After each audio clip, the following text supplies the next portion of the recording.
নমস্কার। আগের ক্লাসে আমরা চক্রবৃদ্ধি সুদের 17 পর্যন্ত আলোচনা করেছিলাম। বড় বড় গুণগুলোকে কীভাবে সংক্ষেপে করবে সেটাও আমি দেখিয়ে দিয়েছিলাম। আশা করি যারা দেখেছো তোমরা উপকৃত হয়েছো। আজকে 18 দাগ থেকে শুরু করব। 18 অঙ্কটা কী বলছে দেখো, 6 মাস অন্তর দেয় বার্ষিক 8% চক্রবৃদ্ধি হার সুদে 6,000 টাকার 1 বছরের চক্রবৃদ্ধি সুদ নির্ণয় করি। কোনো অঙ্কে যখন 6 মাস অন্তর বা 3 মাস অন্তর 4 মাস অন্তর দেওয়া থাকবে, সে অঙ্কে সুদের পর্ব বের করতে হবে। হ্যাঁ, কীভাবে সুদের পর্ব বের করবে না, 12 সঙ্গে যত মাস অন্তর দেওয়া থাকবে সেটাকে ভাগ করবে। অঙ্কটা প্রথমেই সুদের পর্ব, ঠিক আছে, সুদের পর্ব সমান 12 ভাজিত 6 সমান 2। এবারে আসল কত দিয়েছে দেখো, আসল ব্র্যাকেটে পি সমান 6,000 টাকা। আচ্ছা, চক্রবৃদ্ধি সুদের হার দিয়েছে তোমার, চক্রবৃদ্ধি সুদের হার ব্র্যাকেটে R% সমান 8%, এবং সময়টা দিয়েছে টি ব্র্যাকেটে বা এনও লিখতে পারো সমান 1 বছর দিয়েছে। অতএব সমূল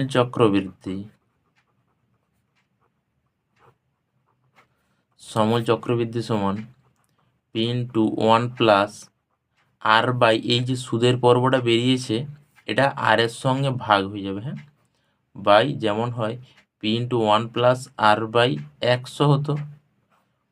আচ্ছা, টু দি পাওয়ার এই এন এর সঙ্গে সুদের পর্বটা গুণ হয়ে যাবে, অর্থাৎ 2 সময়ের সঙ্গে। মানটা বসিয়ে দেব, পি মানে 6,000, 1 + আর এর মান আছে 8/2 বাই 100 পাওয়ারে এন এর মান 1 গুণিত 2। তাহলে এটা ক্যালকুলেশন করলে 6,000 গুণিত কাটাকাটি করলে দেখো 4 হয়ে যাবে, তাহলে 1 + 4/100 পাওয়ারে 2 একে 2, 6,000 গুণিত এটা তাহলে 104/100 দুবার লেখা হবে যেহেতু স্কোয়ার আছে, 104/100। যদি 4 দিয়ে কাটি তাহলে 4 2 8, হাতে রইল 2 24, 4 6 24, 4 2 8, 4 25 100, এটাও তাহলে 26/25। 25-এর সঙ্গে যদি এটা কাটি আবার 25 2 50, হাতে 10 থাকলে 100, 25 4 100, আর শূন্য কত শূন্য হয়ে গেল। 5 দিয়ে কাটলে 5 5 25, 5 4 20, 5 8 40, 26 গুণ করলে 676 হয়, তাকে 48 দিয়ে গুণ করলাম বাই 5। তাহলে নিচের 5টাকে আমরা 2 দিয়ে গুণ করে 10 করে নেব, তাহলে দশমিক করতে সুবিধা হবে। উপরেও তাহলে 2 গুণ করলাম ভগ্নাংশ যেহেতু। তাহলে উপরে দেখো 676 গুণিত 48 দুগুণে 96, 96কে লিখছি 100 - 4। তাহলে এখানে নিচে থাকলো আমাদের 10 সমান 676, দুটা শূন্য হয়ে গেল, মাইনাস 4 6 24 4, হাতে রইল 2, 4 7 28 দিয়ে 30 শূন্য হাতে রইল 3, 4 6 24 3 27। তাহলে উপরে যদি এবার বিয়োগটা করি আমরা, 4 থেকে 10 6, 1 থেকে 10 9, 8 থেকে 16 8 দিতে, 3 থেকে 7 4 দিতে, 6 করতে 6 নেমে গেল বাই 10 এত টাকা। এটা এই দশমিকে করি 6,489.6 টাকা হয়ে যাবে। চেয়েছে আমাদের চক্রবৃদ্ধি সুদ, অতএব চক্রবৃদ্ধি সুদ সমান সমূল থেকে আসল বিয়োগ করতে, আসল 6,000, 6,489.6 মাইনাস 6,000 সমান 489.6 টাকা। এটা উত্তর হয়ে গেল। আচ্ছা, 19-এর অঙ্কটা যেহেতু 18 মতনই, তোমরা ঘরে চেষ্টা করো, না পারলে জানিও কমেন্টসে, আমি করে দেবো পরে। সেটা কিন্তু ইম্পর্টেন্ট অঙ্ক, হ্যাঁ, তোমরা করবে। 20টা দেখো, যদি 60,000 টাকার 2 বছরের সমূল চক্রবৃদ্ধি 69,984 টাকা হয়, তবে বার্ষিক সুদের হার হিসাব করি। আসল দিয়ে দিয়েছে, সময় দিয়েছে এবং সমূল চক্রবৃদ্ধি দিয়েছে। সুদের হার চেয়েছে। সুদের হারটা আমরা ধরে নেব, সেখান থেকেই আসল আর সময়ের সাপেক্ষে সমূল চক্রবৃদ্ধি বের করব। হ্যাঁ, তারপর শর্তানুযায়ী সেটা সমানই এইটা করে দেবো। মনে করি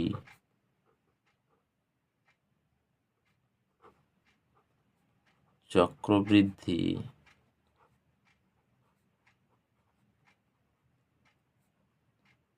সুদের হার সমান R%, আসল ব্র্যাকেটে পি সমান 60,000 টাকা, সময় ব্র্যাকেটে এন সমান 2 বছর, 2 বছর। অতএব সমূল চক্রবৃদ্ধি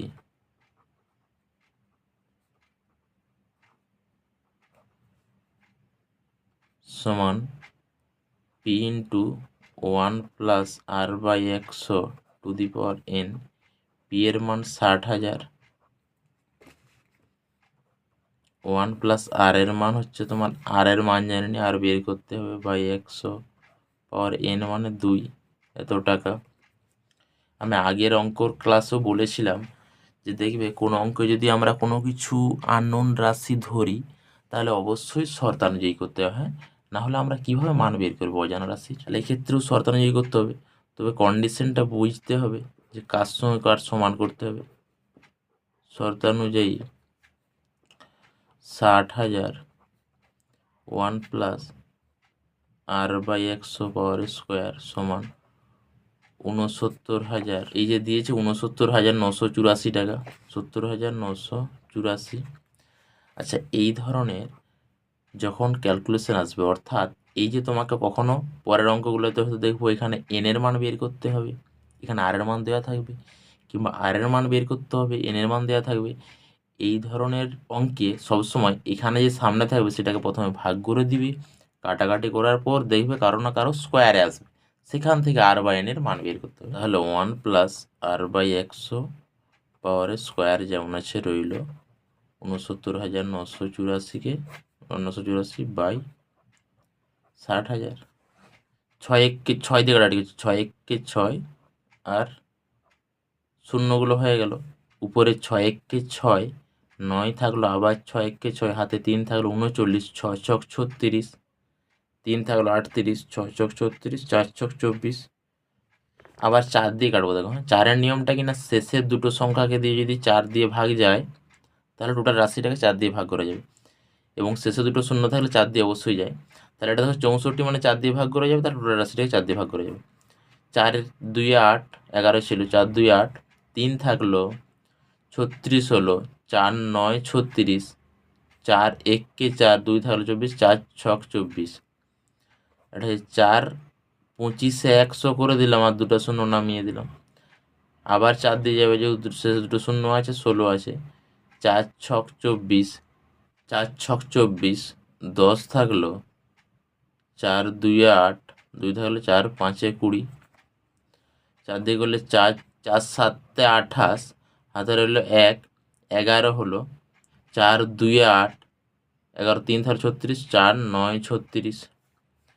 তাহলে বা 1+R/100 তার পাওয়ার স্কোয়ার সমান 729/625, বা বাঁ দিকটা যেমন আছে থাকলো তার স্কোয়ার সমান, এটাকে দেখো 27-এর 25 তার হোল স্কোয়ারে লেখা যাবে, 27-এর স্কোয়ার মানে 729, 25-এর স্কোয়ার মানে 625।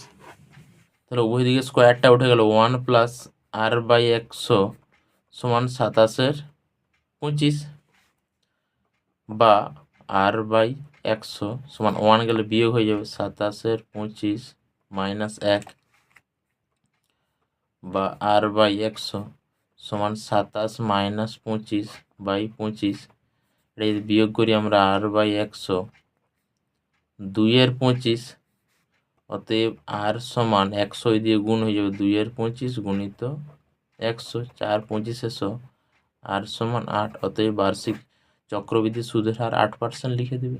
এটাই উত্তর। 21-এর অঙ্কটা দেখো একই ধরনের বলেছে, এখানে শুধু কত বছর চেয়েছে। আগে আমি বললাম যে বছর চাইলেও একই ধরনের, তাহলে আমরা ধরে নেব সময়টা n বছর, চক্রবৃদ্ধি সুদের হার দিয়েছে, আসল দিয়েছে, সেখান থেকে n ধরে আমরা সমূল চক্রবৃদ্ধি বের করব, তারপর শর্তানুযায়ী করে দেবো। 21টা মনে করি সময় সমান n বছর, আসল ব্র্যাকেটে পি সমান 40,000 টাকা, চক্রবৃদ্ধি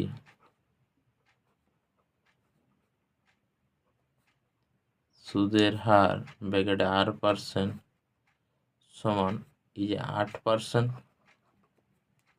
অতএব সমূল চক্রবৃদ্ধি সমান পি ইন্টু 1+r/100^n। পি এর মান 40,000, 1+r এর মান 8/100, n এর মান জানি না, এত টাকা। শর্তানুযায়ী দেখো সমূল চক্রবৃদ্ধি আমাদের দিয়ে দিয়েছে, তাহলে যেটা বের করলাম সেটা সমান এটা হয়ে যাবে 46,656। শর্তানুযায়ী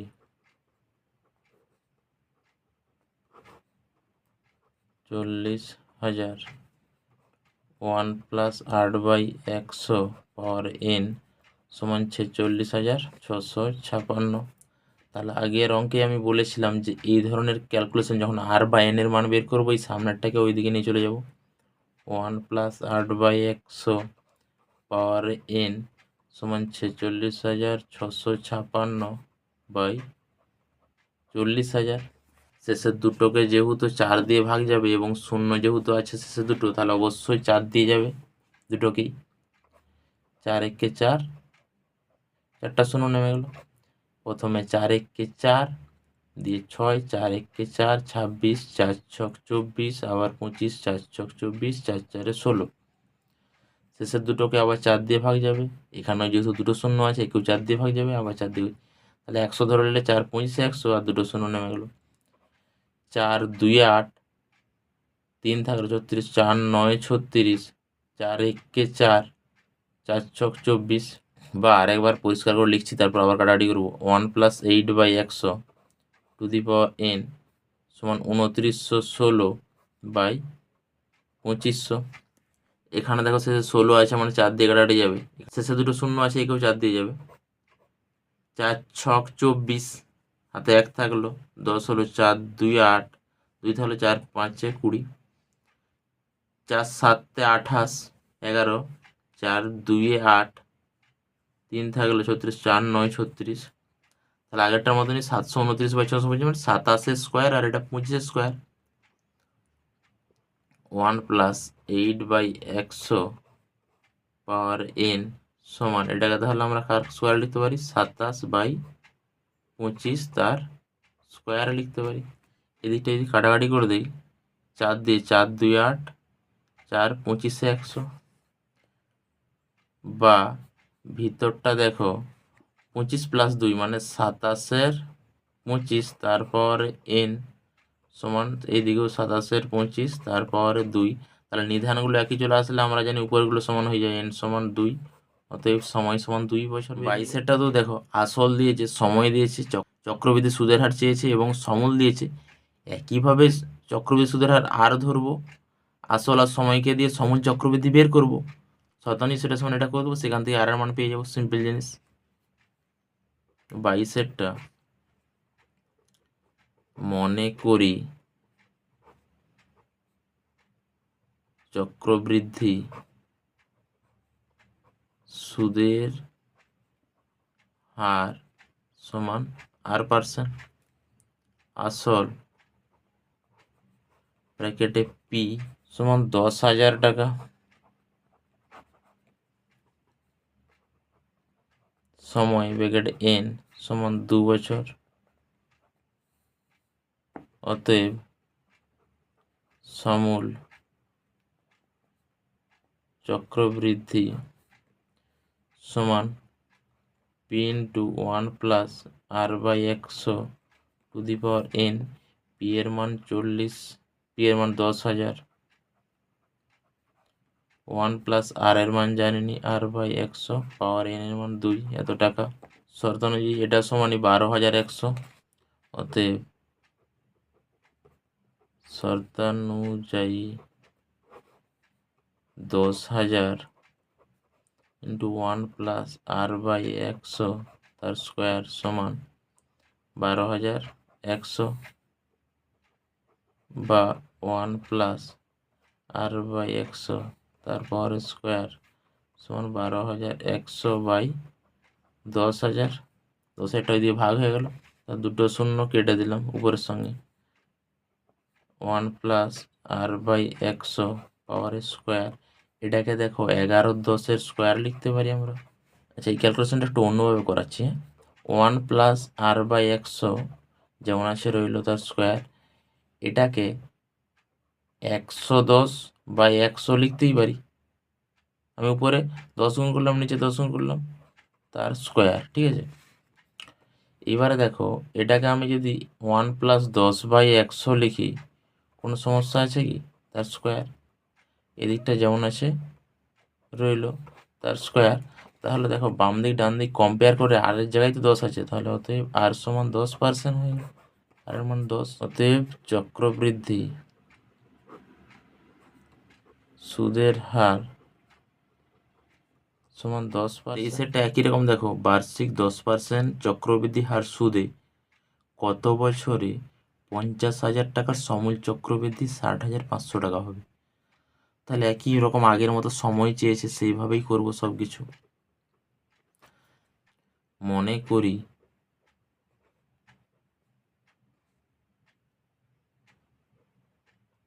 সময় সমান n বছর, আসল ব্র্যাকেটে পি সমান 50,000 টাকা, চক্রবৃদ্ধি সুদের হার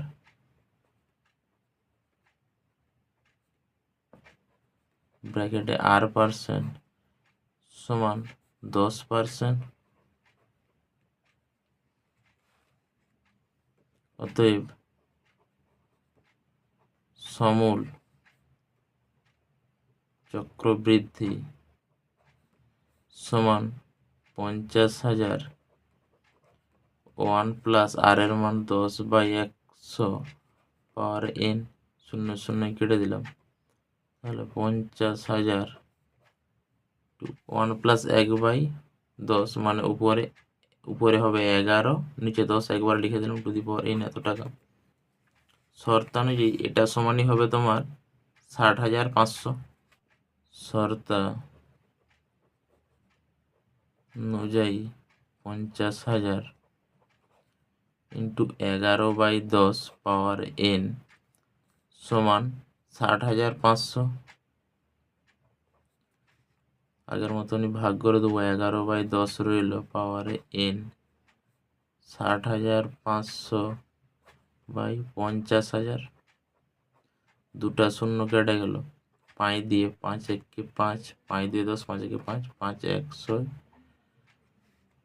তাহলে বোঝাই যাচ্ছে ডান দিকে টাকার স্কোয়ারে লিখতে পারবো আমরা, উপরে 11 আর নিচে 10, তার স্কোয়ার যেহেতু 121 আর 100 ছিল, নিধানগুলো একই হয়ে গেছে, n সমান 2।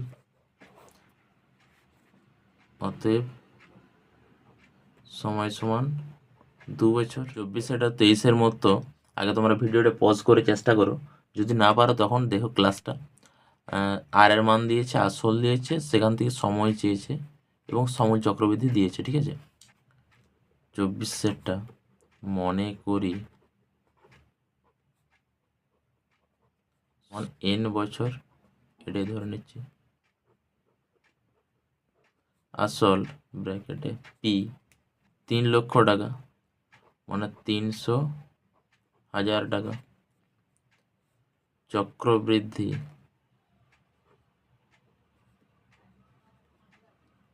সুদের হার ব্র্যাকেটে r% সমান, এই যে দেখো 10% দিয়েছে, 10%। অতএব সমূল চক্রবৃদ্ধি সমান p ইন্টু 1+r/100 পাওয়ার n সমান পি এর মান 3 লক্ষ।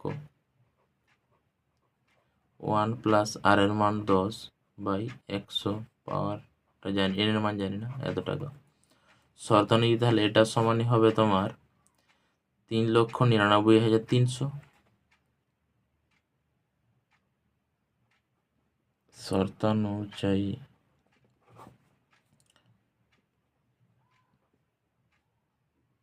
3 লক্ষ 1+10/100 পাওয়ার n সমান 3,29,300 বা 1+10/100 পাওয়ার n সমান ভাগ হয়ে যাবে 3,99,300/3 লক্ষ। তার দুটা শূন্য কেটে গেল, 3 দিয়ে কাটাকাটি করবো, 3 একে 3, 3টা শূন্য হয়ে গেল, 3 একে 3, 3 তিরিকে 9, 3 তিরিকে 9, 3 একে 3, 1331টা। আগের ক্লাসেও বলেছিলাম যে 11-র কিউব হয় আর এটা 10-এর কিউব। তাহলে এখান থেকে যদি আমরা কাটাকাটি করে দিই, এটাও দেখো 10 আর 1-এ 11-র 10 টু দি পাওয়ার n, আর এটাকে 11-র 10 তার হোল কিউব লেখা যাবে। অতএব n সমান 3 পেয়ে গেলাম।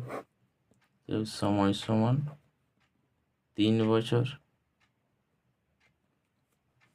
এখানে দেখো যে 25-এর অঙ্কটা আছে, সুদের পর্ব বলেছে 6 মাস অন্তর দিবে, 10% চক্রবৃদ্ধি সুদের হার, আসর বলেছে 1.5 বছরে চক্রবৃদ্ধি সুদ, আর সময় চক্রবৃদ্ধি মানেই সুদ আসল নির্ণয় করতে বলেছে। আগে যে 18 দাগের অঙ্কটা করেছি, 18 দাগের অঙ্কর মতনই 25-এর অঙ্কটা হবে। তোমরা ঘরে চেষ্টা করো, না হলে অবশ্যই বলো, করে দেবো পরে।